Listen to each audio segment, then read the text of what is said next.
I wanted to see the dictionary meaning of enemy. Who is an enemy?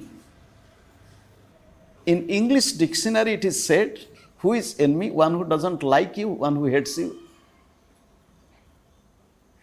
One who stands on your way or obstruct you. One who wants you not to reach your goal and creates trouble for you is your enemy. This is very simple English meaning of the English word enemy.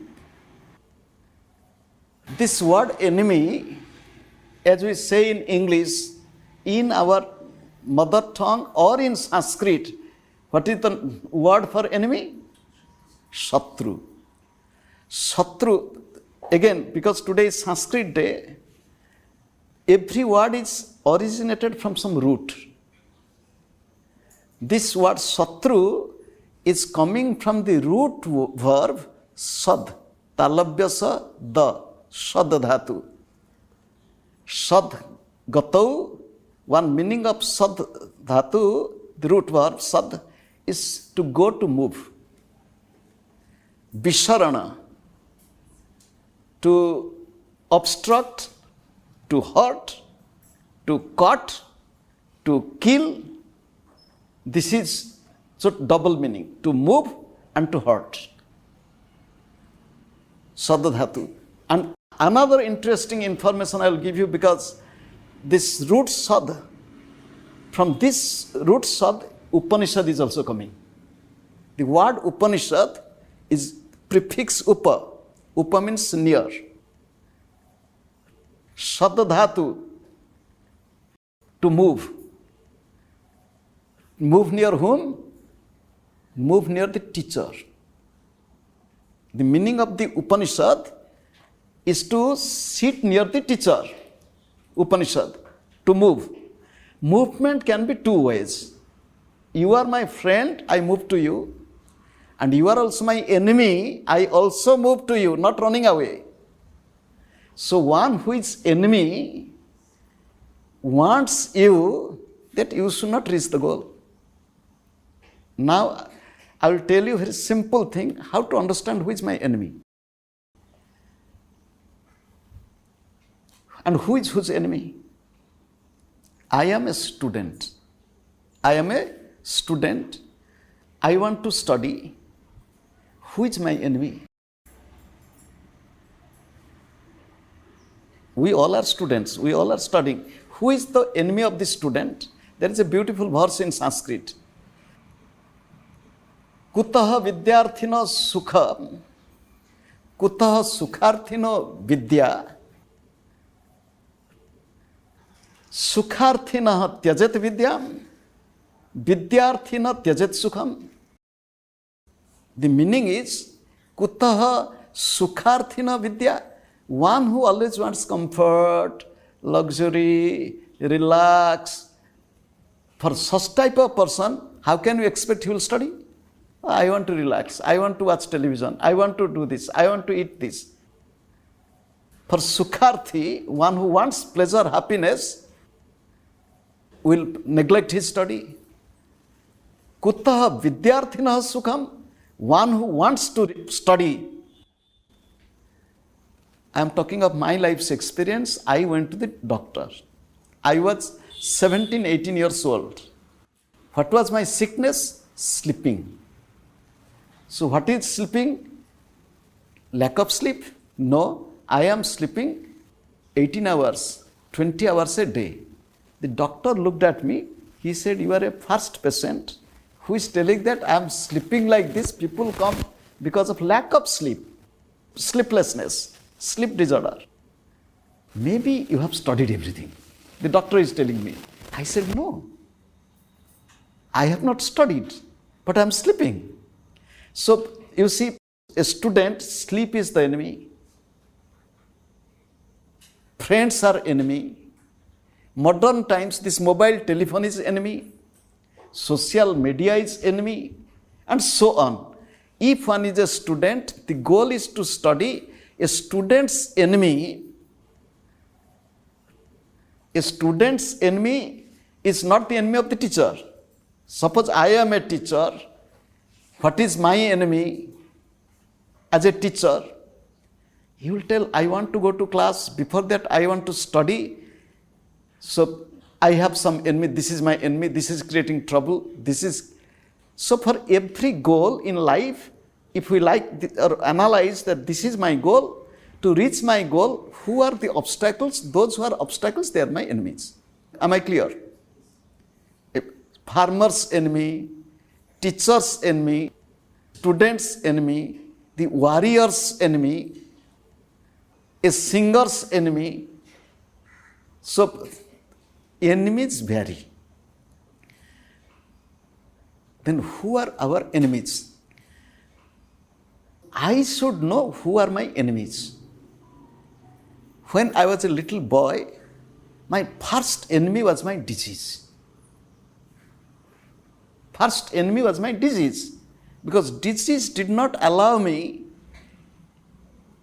to work hard, to endure change in weather, to play with my friends. Disease was my enemy. So I understood, if disease is my enemy, how to get rid of disease. And I took help of the doctors. Doctors could not help me. I was helpless. Anyhow, I found the way to eliminate, because I knew disease is my enemy, and to eliminate my enemy. I found the way. And because of my way, I found the way and I worked. For example, from 1979, this is 2019, 40 years for my asthma, swasa. I have not taken a single medicine. By grace of God, I am healthy. Every day I was taking medicine. This is a simple example. I should know my enemies. Who are our enemies? The masters have told, the scriptures have told, that irrespective of anybody, we can analyze. I feel greedy, hunger is my enemy, I want to eat more. Ego is my enemy. Different people will tell different enemies, but it is said that common enemies, there are 6 in numbers. Common enemies of everybody. Whether one is a teacher or a farmer, whether one is a bureaucrat or a student, for anybody, common enemies are 6 in numbers, which are known as Sadaripu. Which are known as Sadaripu, 6 inner enemies. What are the 6 inner enemies? Kama, Krodha, Lobha, Moha, Mada, and Matsarya. So these are the 6 inner enemies which everybody is facing, no matter whoever they are. Apart from this, as I told you, if we analyze ourselves, we can find laziness might be my enemy, sleep might be my enemy, lack of interest might be my enemy, lack of determination might be my enemy, lack of self-esteem might be my enemy. Like this we can find, each one can find oneself if one analyzes who are the ones creating trouble for me. So we will find enemies from within. We can know our enemies very easily. When I was a little boy, I was not given food, regular food as you all ate.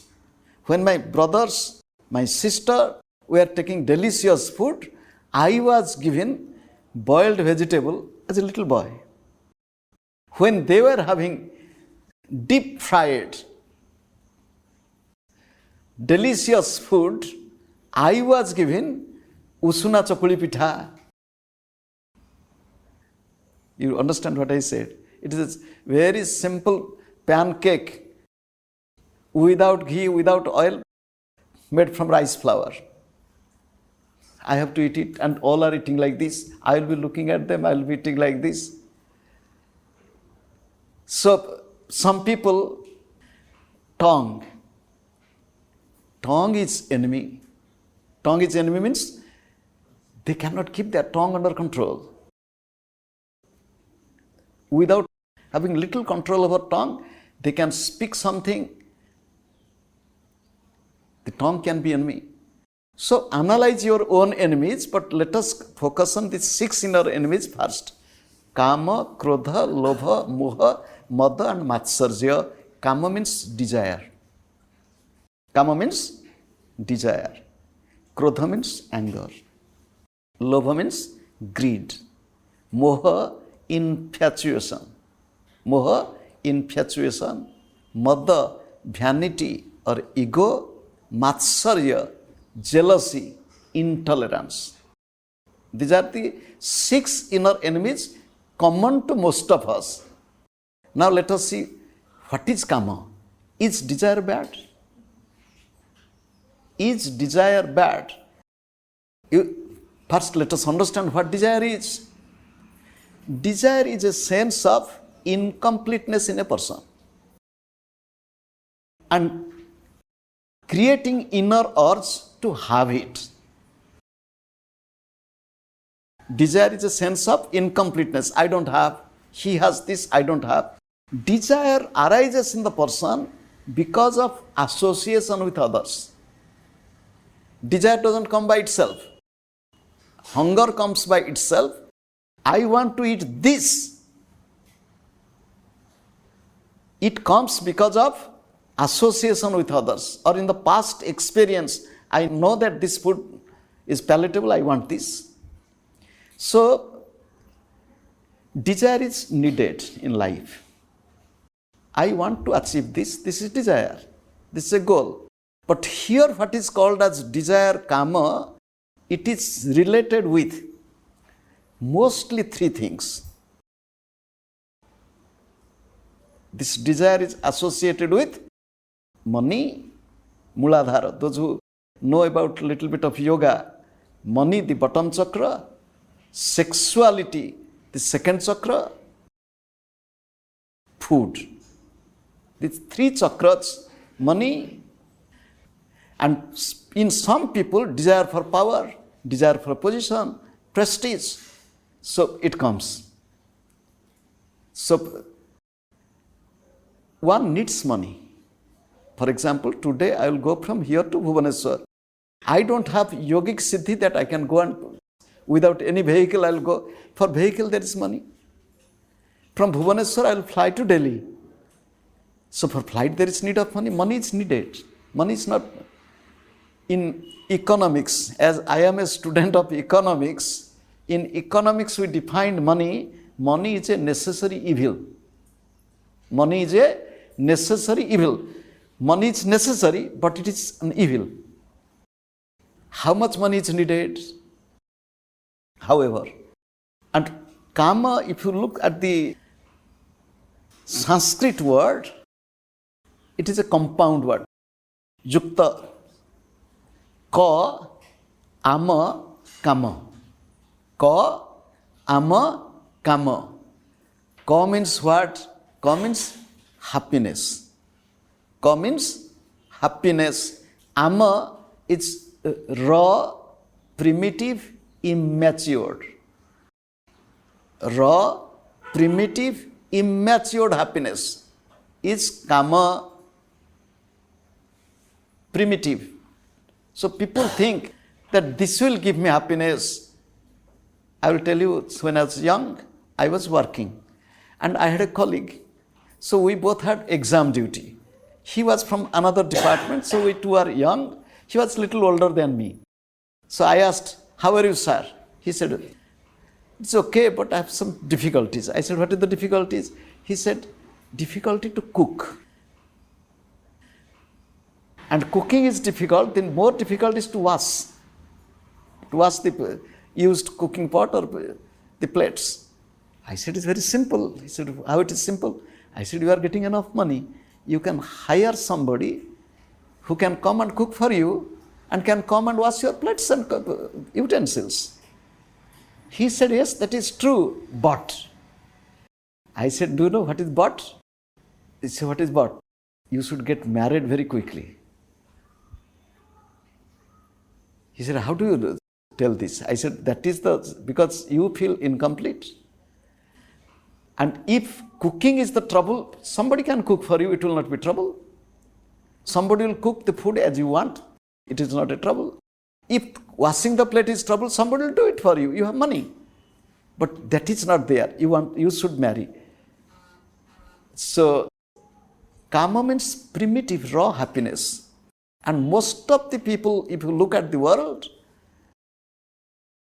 they are ahara, nidra, bhaya, maithuna, food, fear, sexual pleasure, procreation, and sleep. However, great masters of India, they have told, desire is not bad. There is no need to kill the desire, as Buddha told.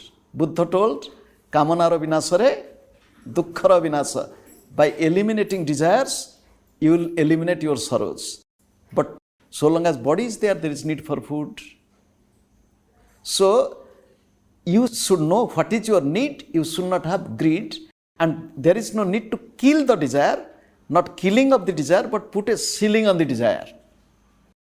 Not the killing of the desire, but to put a ceiling on the desire. This is the limit. This is enough.